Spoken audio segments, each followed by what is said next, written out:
At 25, how the hell did I get myself here? And this is a story about me becoming an international smuggler, getting caught, that's debatable, and working my way through the federal system. What I experienced, what I lost, and the price that I paid was more than I could possibly imagine. So here we go. We're upstairs and the door's cracked open, we're standing there. And right then, a white guy comes up to me and says, "How's it going? And I'll show you the lay of the land and I'll explain the rules." So there are no guards inside this tank. That's one door in, one door out. Obviously, they're not big on fire safety because there's no emergency exit. This guy just took me around, asked me where I was from, and to be honest, being Australian got me a little bit of leeway, I'll say, making my way around the place. So, first of all, we head into the bathroom. He explained what toilets we could use and what sinks we could use, because there was the white guys, the black guys, the Mexican guys, and everybody else. And we all had a set of toilets and showers that we could use. Under no circumstances could you use the others, otherwise you would be taken care of. It would be crossing the racial lines. By no means was I racist in any way. I was married anyway. I wasn't racist, and it's a very weird scenario to go into when you're in there. That's how it's all. The other strange thing about this is you're talking about 12 toilets just lined up on the wall.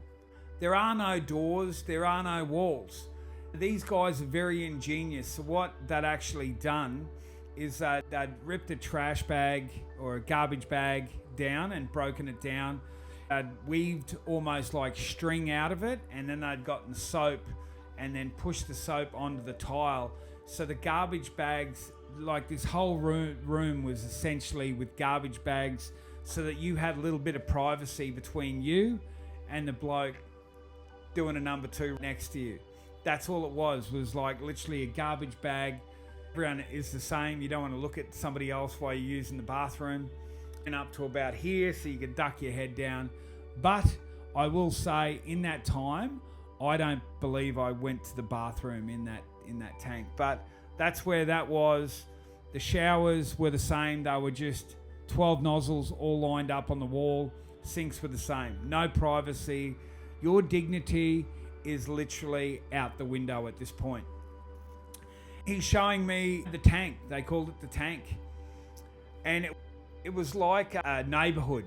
So he explained that you couldn't go down the right-hand 2 rows. 180 beds stacked 3 high. So you imagine there were 60 beds in a room, bottom, and the middle was that was the best property. It means you had some status there. At the top, you had no status, and the bottom was second best. So that's how it worked. So where do you think I slept? I slept on the top bunk.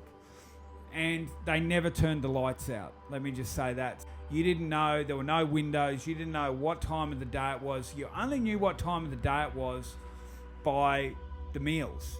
He explained who the different neighborhoods were. The Mexicans were here. The blacks were here. Everybody else was in one corner. Asians were generally mixed with everybody else, but it was disfigured whites, blacks, Mexicans, especially in Southern California, and then everybody else. And it was really divided into those 4 territories. You walking through somebody's or another race's bedded area was considered highly disrespectful. Either they were going to beat you or your own race was going to beat you. So learn where to go and cotton on really quickly. Same with all the tables. You sat at the whites table, and that's just how it was. So it's quite intimidating. Nothing to do. Obviously, I'm still in a little bit of a daze. Got in there quite late. These guys don't sleep. They stay awake all night playing dominoes. I'm on the top bunk, and I must have got the worst bunk in the whole unit, because the light was directly above me. I'd put a pillow over my head to just try and get some sort of sleep. And then the next day, you're woken up I think it's around 3:30 a.m. is when breakfast is. The prisons and jails have the weirdest times for having breakfast, lunch and dinner, but it's because they wake everyone up trying to get people ready for court. It may take 4 hours to get them ready for court. Everyone gets up. So a couple of things happened here. So I got up the next morning to go for breakfast, and it is just these guards in California, there is no mucking around with them. They were just highly pissed off. There was no talking. There was no talking in the chow hall, no swapping food, no looking at them. You were standing there lined up. You literally looked at the wall, looked down, shuffled forward, waited for your tray, and then moved forward. And then they explained, you take every fucking seat. Just because there's a black guy or a Mexican guy sitting next to you, if you try and sit next to your buddy, you were going to be dealt with. And these guards weren't playing around. And there was no trading food. So what was ever on your tray, you ate or you threw out. And they had these big, Americans right into peanut butter. There was big sachets of peanut butter. The food was absolutely shocking. But what do you expect, right? You're in jail. Food was horrible. And you just sat, it was like a porridge, and the eggs were just, I imagine, powdered eggs. But it was this peanut butter. And I remember the guy opposite me was just begging me, dude, throw me your peanut butter. Look, I didn't want to piss anyone off, so I just slid it across the table, and he gave me the thumbs up. I thought, just even doing that, I'm going to get popped for this on the first night. It was incredibly just those moments in time. It's like, am I really here? Am I really here? And so that went back to our cell. Didn't know what time it was. Obviously, people getting ready for court.